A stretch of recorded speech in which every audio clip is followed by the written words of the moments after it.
Well, this video ought to get some impassioned comments. What is the best overall airplane, or at least some of the best airplanes? I really think that one of the best overall airplanes is a Cessna 182, and let me tell you why. I've owned one for 8 years now as of this filming, so my opinion is both based on the stats on paper, but also my own experience. The 182's superpower is this. It's honestly pretty good at a little bit of everything, even though it's not the best in any one thing. In other videos, I've discussed that picking the right airplane for you comes down to several different things, like budget, seats, useful load, speed, range, and performance. And the 182 in particular is respectable in all of those categories. And for that reason, I think it's one of the best. So let me explain each. On budget, while they aren't cheap to buy, they definitely aren't the most expensive either. There are so many of them, they're always in demand, and you'll always be able to sell yours should that need to happen. I bought mine for $93,000 in 2016, which was a great deal even back then, and it's probably worth about twice that now. But also, since they're so common, just about any maintenance shop can confidently work on them,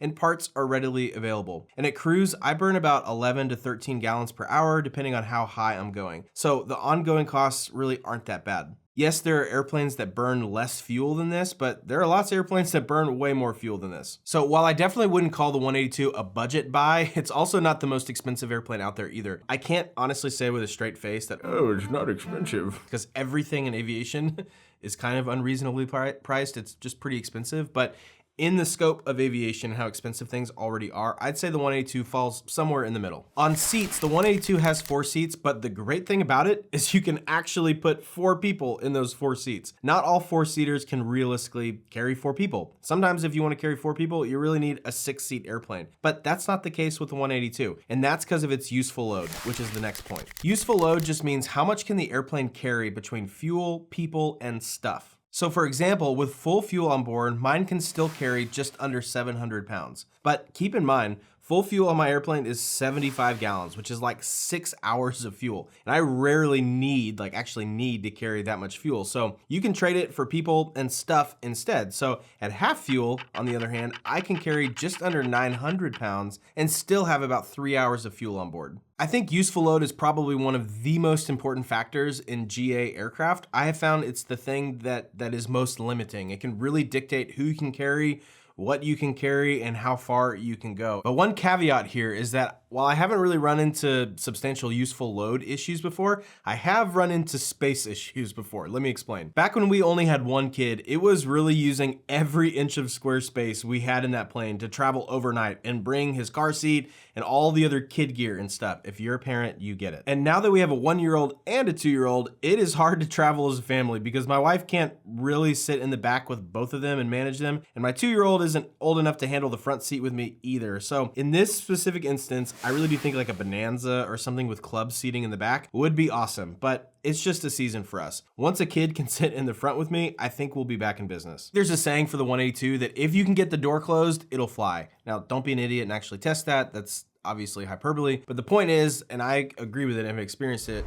I feel like I run out of space before I run out of useful load. Next is speed. Mine cruises about 130 knots or so, sometimes a little more. Newer models get more like 140 knots. So relative to other airplanes, I definitely wouldn't call it fast, but in no way would I call it slow either. Some other piston aircraft might go like 170 knots, but many only get like 100 to 110 knots. So the 182 is right in the middle. But rather than just looking at this stat on paper, I really think you have to think about the practical application of it. So for example, let's say that you're in a 182 going 130, 140 knots, and you have a friend in a 172 going a little slower, going 110 knots, and then you got a friend in a Bonanza, being all braggadocious, going 170 knots. You're going to lunch 150 nautical miles away. So the Bonanza is going to get there in roughly 55 minutes, plus or minus. You're going to get there like 10 or 15 minutes later, and the 172 will get there another 10 or 15 minutes later. So is the 15-minute difference really that big of a deal? I mean, the 30-minute difference between the Bonanza and the 172, that might feel like a bigger deal, but 15, I just don't know how much you're really going to realize that. Because at the end of the day, it's gonna take a long distance for that speed difference to add up to a really meaningful and noticeable difference. But if you're like routinely needing to go far and fast, yeah, for sure, every extra knot you can get makes a difference. But for me, when I'm typically going like a couple hundred miles at a time, maybe,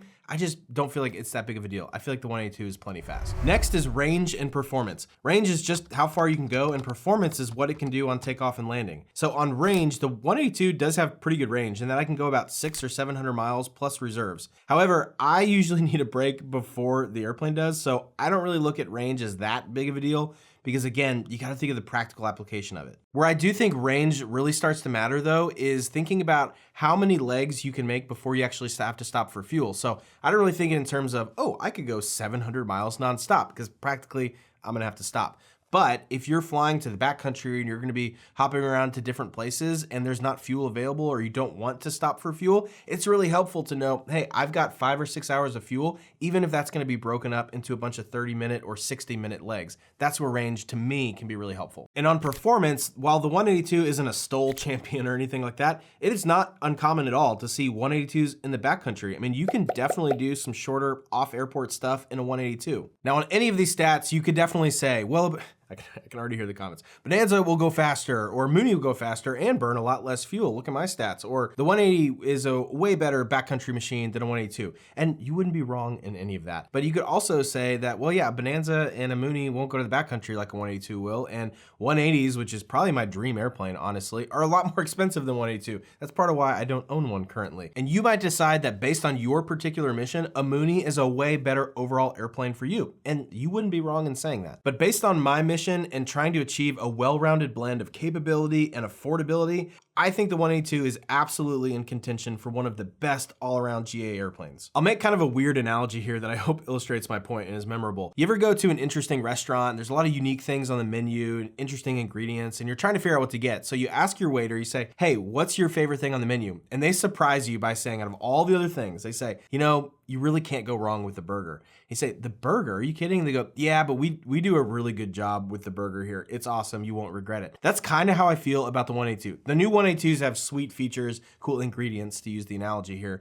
Don't get me wrong, but just in terms of the reputation of the 182 being kind of like, yeah, you can't go wrong with the burger, that's kind of how I feel. I've never met a 182 owner that's regretted owning a 182. Everyone says, yeah, you can't go wrong with a 182. Now, I also think the Cessna 180, 185, 206, Beechcraft Bonanza, these are all incredible airplanes. So don't hear me like casting shade on those airplanes. Those are awesome. But I'd love to hear from you in the comments as to what you think are some of the best GA airplanes and why. But if you're instead interested in just watching another video, in the video on the screen, I talk about the reality of airplane ownership over the last 8 years. And so if you're at all interested in owning an airplane one day, I think this hopefully gives a pretty accurate representation of what it's really like. So I'll see you in that video.